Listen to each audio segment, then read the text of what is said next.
Alors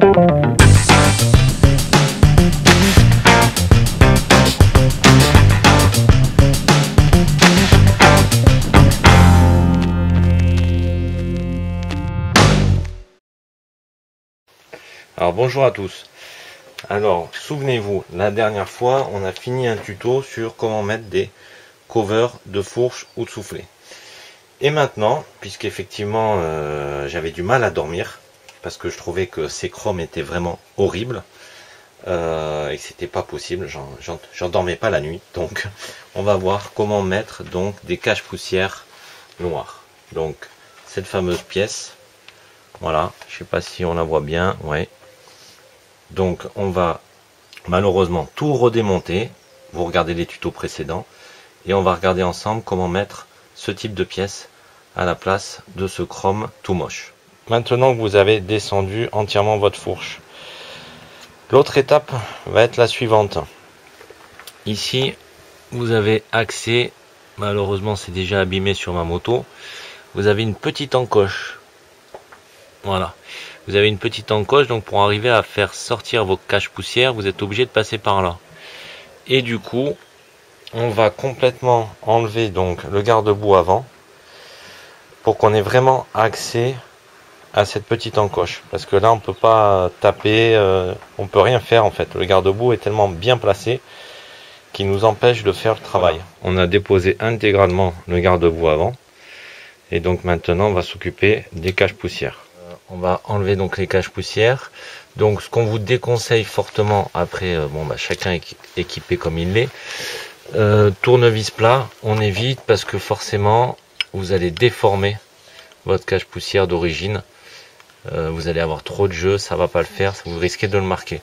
Donc nous en fait on a utilisé ce type de pièce, c'est les rallonges de douille qui est carré, voilà.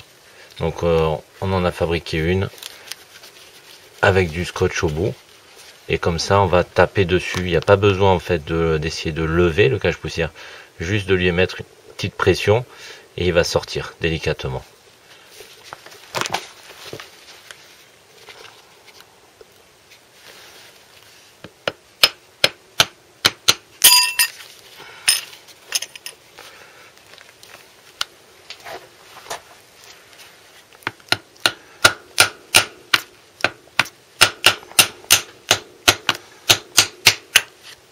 Voilà, donc là on voit bien, on les a pas marqués, c'est voilà, donc on va pouvoir profiter de faire un petit nettoyage.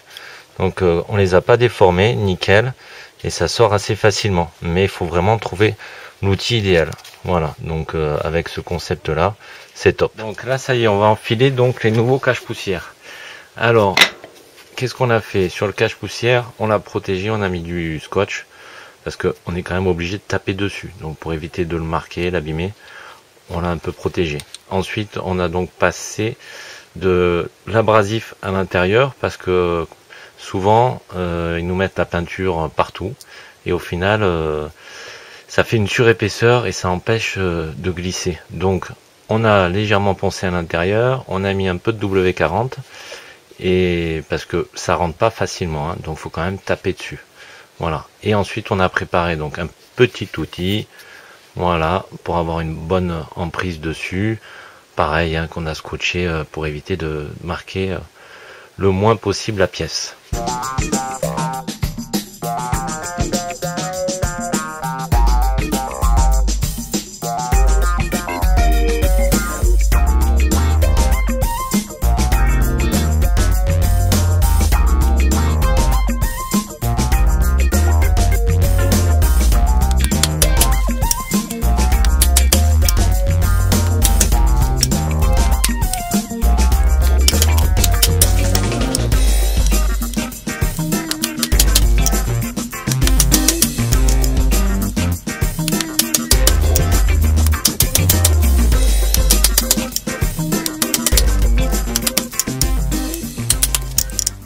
Bah voilà, donc là elle est entièrement mise.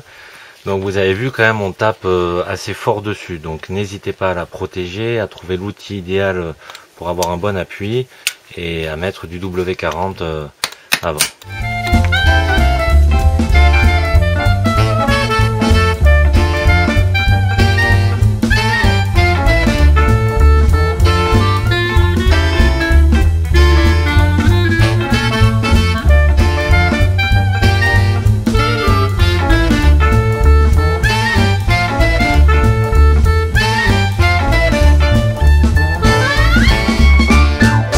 profite là du remontage pour vous donner un petit truc et astuce.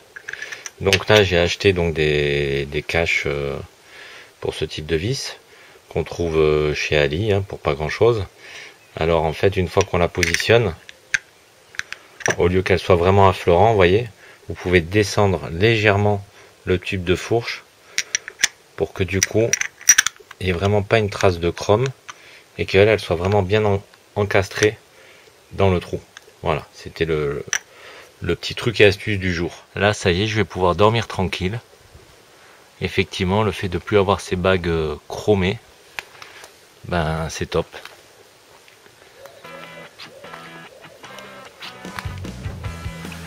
Voilà le résultat définitif que je souhaitais.